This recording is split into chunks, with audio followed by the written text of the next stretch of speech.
But in this season, we're talking about being a queen and what that means. Joining me in the studio is a doctor, the author, a man of God, as well as speaker, is Dr. Connor. Hello, sir. Hey, how are you? I'm so glad to be here. I'm great. I'm excited because I heard my name being called Queen, and I'm like, oh my gosh, he wrote about me. But without doubt.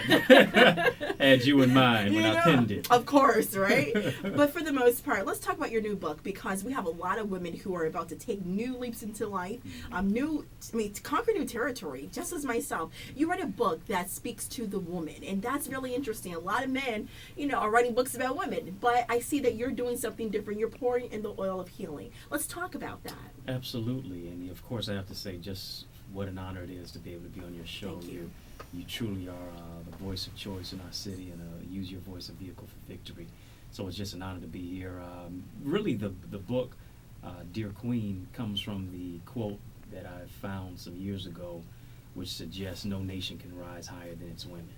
Wow. Yeah, and really, I think it's incumbent upon the sisters who hold the cradle that rocks the world to build their brand, love themselves, know their worth. And essentially, this is a love letter in book form, Dear Queen. And I define queen as quintessentially unique, empowering everyone naturally.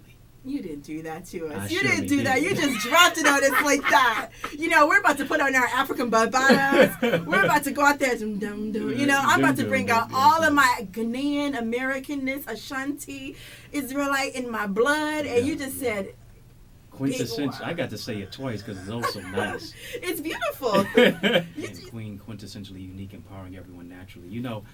I really had to think about what I would do when I was a kid. In my early years going to school as well as in high school, I would write love letters to girls.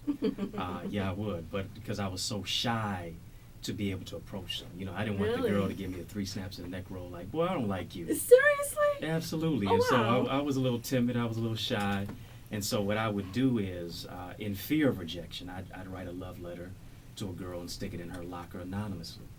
And I'd always been very good at poetry, and English was one of my pretty good subjects that I mastered and in school. And so students began to get wind of my writing style. And so guys would say to me, yo, bro, if you write this letter for me to my girl, I'll give you some money for it. Okay. But you got to take your name off, though. So I began to write letters to girls on behalf of the guys' love interests. Oh, wow. And still to this day, many of them have gone on and married or are dating now, never even knew it was me who was behind the letter, or even dropped their letter in their locker anonymously. Okay, this is interesting. What school did you attend? I went to Benedictine and then transferred to Ferndale High. So I'm letting you ladies know it was him. So now that they know it's you and you are the doctor. I gotta confess. These are my confessions. So I said, if I can write a love letter to girls, why can't I write a book of love to women? Beautiful. To embrace their value, to build their queendom, to wear their crown, to understand that real women don't compete, they collaborate. Let's say that again, Queen. And so I'm enjoying some of our conversation and banter. I'm trying my best not to, it's so beautiful. I just want to show you all on Facebook what it looks like. I mean, it's gold, some of my favorite colors. You see his beautiful face on the back of it.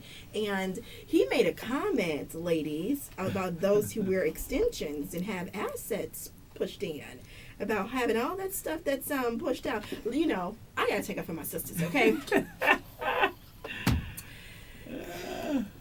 I told you I was gonna be in trouble. It's okay.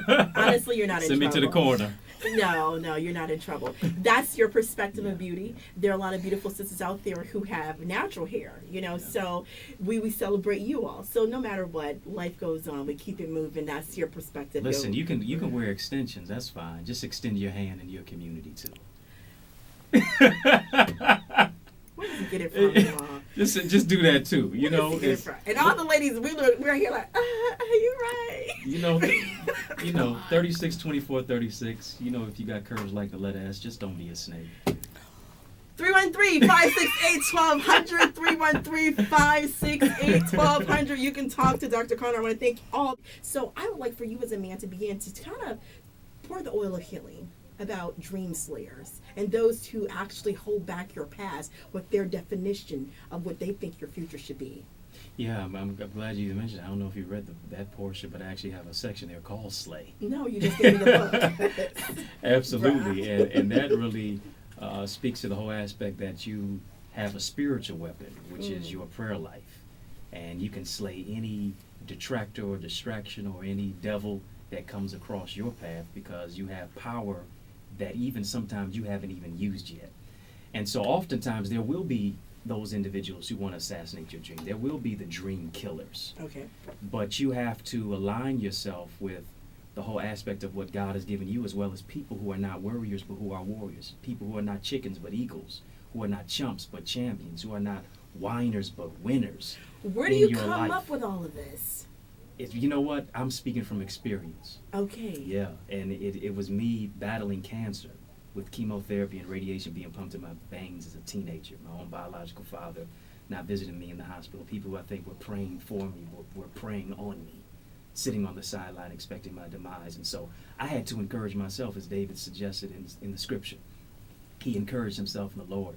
So I had to encourage myself, and I didn't have anybody around me but my mother to encourage me. When people gave up on me and didn't think I would amount to anything, when my guidance counselor in high school told me I'd never go to college, much less go to community college. But today I'm a professor at a college with a PhD, but for her it stood for a play-hated degree. This is real talk because of real experience that I've gone through. And so I just don't speak just to do something that's just going to just say something, but I'm speaking from experience. And so the person out there who's dealing with those who are detractors or distractions or dream killers, you've got to look on the inside of you. You know, the other day I was looking for my glasses. They were on my face. I was looking for my phone, but it was on my ear. A lot of times we're looking for what we already have. Stop looking around you and start looking inside you. God gave you every resource that you have on the inside, and it's not about what you look like on the outside. It's not about the money you have in your pocket. It's not about the relationships that didn't work or didn't last. It's about what He put inside of you to blast past the past and to heal from within. There's greatness inside you. There's a gift inside you. You got to stir it up and you got to do something. You can't look at greatness from a competitive aspect. You can't look at greatness from that which is shallow. It's not about how many people are following you. It's how many leaders you create. Because there's a lot of people follow a circus. People follow a circus with many of these social media celebrities, things of that nature, who aren't leading you anywhere but to a circus or to a negative end. But can you create leadership from what you've been through? Can you share your experience? Can you channel the aspect of how you turned your test into a testimony? Your misery into ministry, your mess into a message, your stumbling block into a stepping stone. That's greatness. It's not about the money in my pocket. It's about the strength that's in my soul. Because a lot of times we wear this S on our chest to where you think you're a Superman, you're Superwoman, but really the S on your chest doesn't always mean you're strong. The S on your chest doesn't always mean you're sexy. The S on your chest oftentimes means that you're struggling and you're sensitive. Do you have somebody in your life who can lift you up? And if you don't, you got God and you got yourself, and that's a majority. Well, I want you to talk about a segment that's in your book that says, "Put some respect on my name." Tell me what's that all about? Absolutely, and we know, of course, it comes from from Birdman. Yeah, put some respect on it. Who said, "You done or you finished?" Put some respect on my name.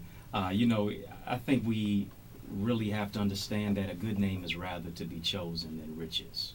Mm-hmm. And that is, your name is really all you have at the end of the day. And, people will demonize and criticize you and try to put you down based on your experience or based on what you've been through.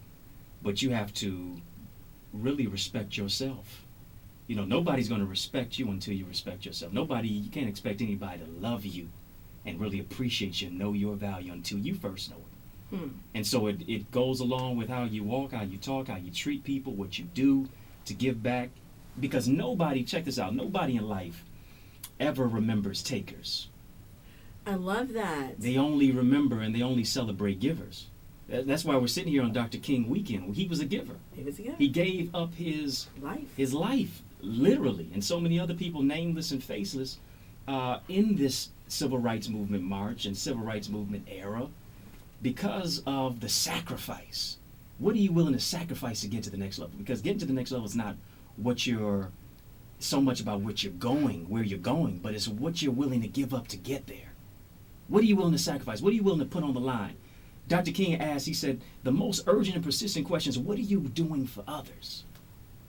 And I think that's one thing that we have to do. We have to look ourselves in the mirror and say, yeah, we want somebody to put some respect on our name, but what are we doing to get that? What are we willing to give up to get to the next level? All right then. All right then. You know, you've been preaching it here. You've been preaching it. During the break. Mistakes and failure don't define you. Rather, they refine you. And that is, it makes you stronger because of what you went through, because of the adversity that you've experienced. And adversity creates an opportunity for you to overcome.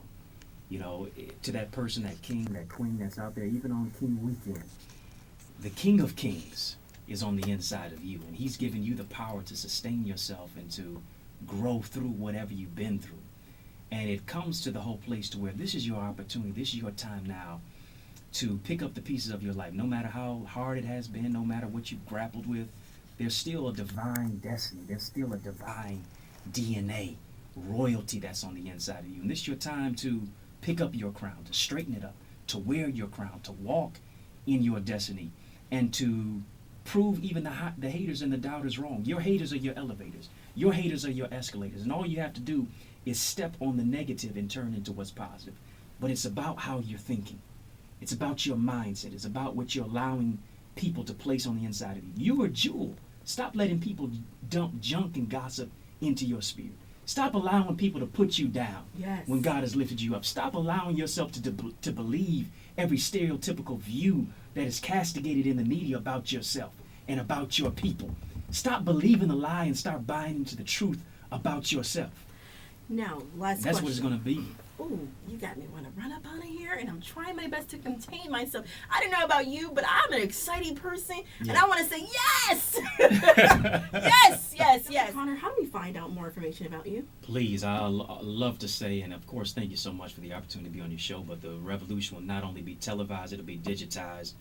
EddieConnor.com, EddieConnor.com. I'm on social media, Facebook, Instagram, Twitter, Snapchat, all that, at Eddie Connor Jr. So connect with me, link with me.